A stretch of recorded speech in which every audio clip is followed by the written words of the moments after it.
Hello everyone, welcome to History and Culture.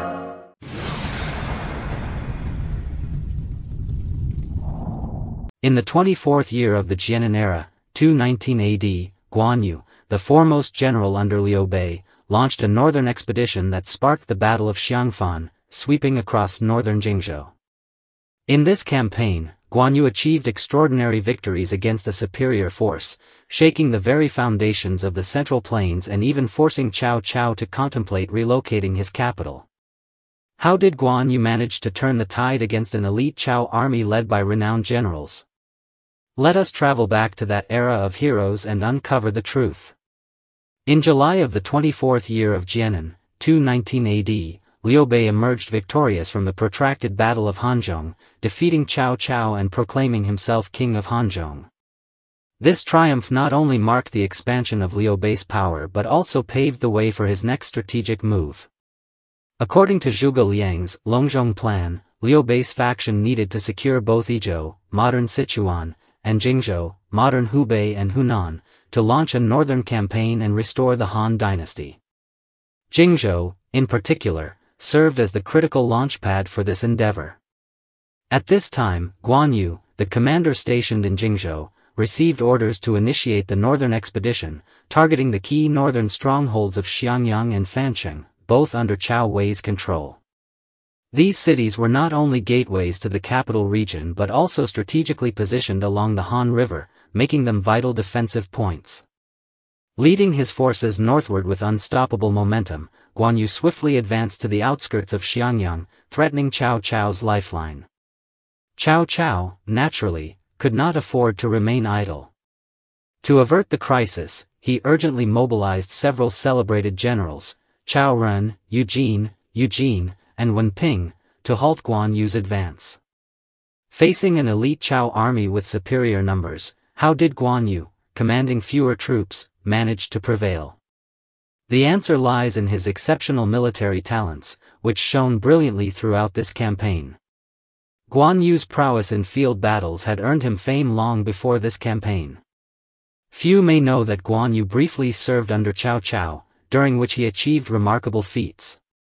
In the 5th year of Jiannan, 200 AD, during the Battle of Guandu, Yuan Shao's general Yan Liang besieged Cao Cao's outpost at Beima, creating a dire situation. Cao Cao dispatched Guan Yu, Zhang Liao, and Su Huang to break the siege, and Guan Yu's performance was nothing short of breathtaking. Outnumbered, Guan Yu employed the tactic of capturing the leader to defeat the army. Rather than engaging in a prolonged clash, he targeted the enemy's command, leading a ferocious assault on Yan Liang's position. Amid the chaos, Guan Yu spotted Yan Liang and, with unmatched valor, charged alone into the enemy ranks, slaying him and withdrawing unscathed. This decisive decapitation strike threw Yuan's forces into disarray, securing an easy victory for Cao Cao's army. Guan Yu's courage and resolve cemented his reputation as a match for 10,000 men. Guan Yu excelled not only in offense but also in defense. In the 13th year of Jiannan, 208 AD, during the Sunlu Alliance's struggle with Cao Cao for Nanjun in Jingzhou, Liu Bei entrusted Guan Yu with the vital task of blocking the northern route to sever Cao Cao's reinforcements. At the time, Liu Bei's entire army numbered fewer than 20,000, and with forces split to pacify southern Jingzhou, Guan Yu commanded at most a few thousand troops. Cao Cao's reinforcements arrived in force, led first by the formidable general Li Tong. Contrary to misconceptions from Romance of the Three Kingdoms, Li Tong was no weakling. He was a valiant warrior with a ranger background, having distinguished himself in suppressing rebellions in Runan and against Zhangxiu. His troops vastly outnumbered Guan Yu's. Instead of meeting them head-on, Guan Yu cleverly utilized defensive tools like chevaux de frise and abatis to impede their advance. Li Tong was forced to dismount and clear obstacles himself, slowing his march considerably. Guan Yu, leveraging these fortifications, relentlessly harassed and exhausted the Cao army, ultimately repelling Li Tong's assault. Li Tong fell ill and died during the campaign, and his forces retreated. When Li Tong failed, Cao Cao sent Eugene, one of the 5 elite generals, and the renowned Jingzhou general Wen Ping to press the attack. Yet Guan Yu's defensive tactics remained unassailable, bogging down Eugene and Wen Ping and preventing them from aiding Cao Ren in Nanjun. Isolated and critically undermanned, Cao Ren could muster only 300 men to face Zhou Yu's thousands of vanguard troops and even led a mere dozens of cavalry in a desperate rescue attempt, suffering a humiliating defeat. Nanjun fell, and Guan Yu's defensive brilliance played a pivotal role. Hailing from the north, Guan Yu adapted swiftly to Jingzhou's water-rich terrain, training an elite naval force that proved instrumental in his northern expedition. The complex geography of the Han River basin allowed Guan Yu to exploit his naval superiority, advancing along the river and successively defeating Cao Cao's blocking forces, reaching Xiangyang's outskirts with ease. The mobility and coordination of his navy became a decisive trump card in the campaign. Guan Yu was not merely a battlefield hero but a masterful strategist. He understood that victory required more than direct combat, it demanded weakening the enemy off the field.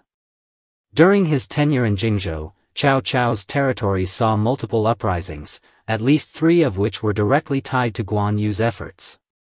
Through subversion and incitement, he sowed chaos within Cao's ranks, crippling the enemy without expending a single soldier. This multi-front assault showcased his strategic foresight as a commander. In 219 AD, Guan Yu's northern expedition reached its zenith. To defend Xiangyang and Fancheng, Cao Cao deployed significant forces. Cao Ren, appointed general who conquers the south, held Fancheng, Lu Chang guarded Xiangyang, and generals like Eugene and Wen Ping bolstered the defense. Cao Ren also dispatched his fierce subordinate Pang De to confront Guan Yu. Pang De was a formidable foe. Originally from Liangzhou and once a subordinate of Ma Chao, he later surrendered to Cao Cao, who trusted him deeply, naming him General of Established Righteousness and Marquis of Guanyi. With his brother Pang Rou serving Liu Bei, Pang De fought Guan Yu with a resolve to prove his loyalty, nearly embracing death. In one field battle, he wounded Guan Yu with an arrow, yet Guan Yu pressed on undeterred, leading a fierce assault that defeated Cao Ren's forces and pushed the front lines to Fancheng's gates. With his troops depleted, Cao Ren could only dig in and await reinforcements. Cao Cao urgently sent Eugene, one of the 5 elite generals, with 7 armies, approximately 30,000 men, to relieve Fancheng. Combined with Cao Ren's forces, the Cao army far outnumbered Guan Yu's roughly 30,000 troops. Facing numerical inferiority and the challenges of fighting on enemy soil, Guan Yu's offensive appeared unsustainable. Just as Cao's forces sensed victory, a miracle unfolded. In the autumn of 219 AD, relentless rains swelled the Han River, causing widespread flooding. Guan Yu, long prepared, unleashed his seasoned naval forces. In contrast, Eugene's reinforcements, newly arrived from the north, were unprepared, their camps pitched in lowlands without flood defenses.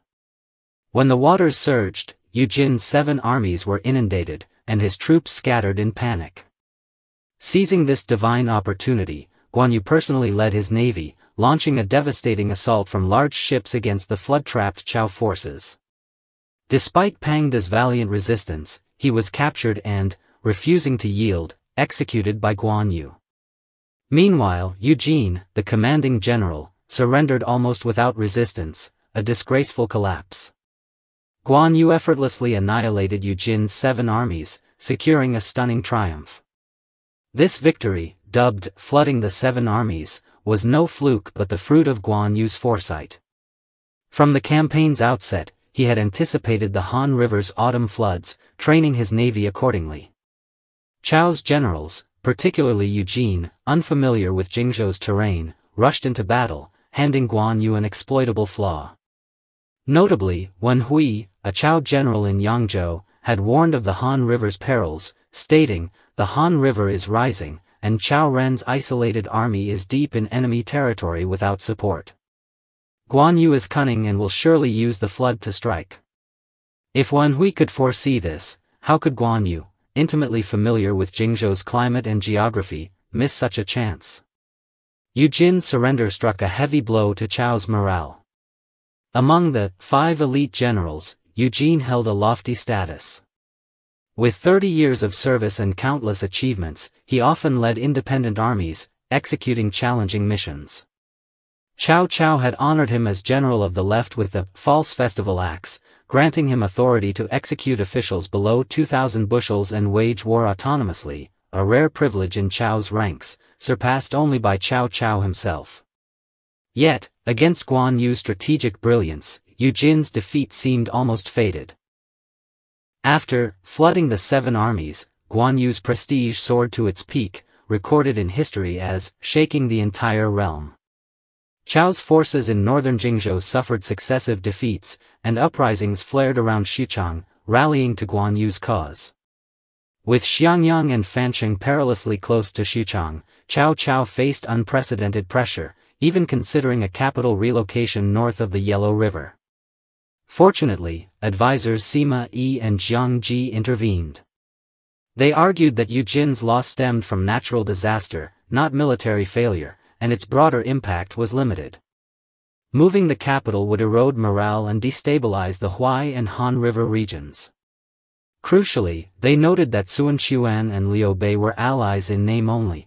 Guan Yu's rising power would alarm Sun Quan.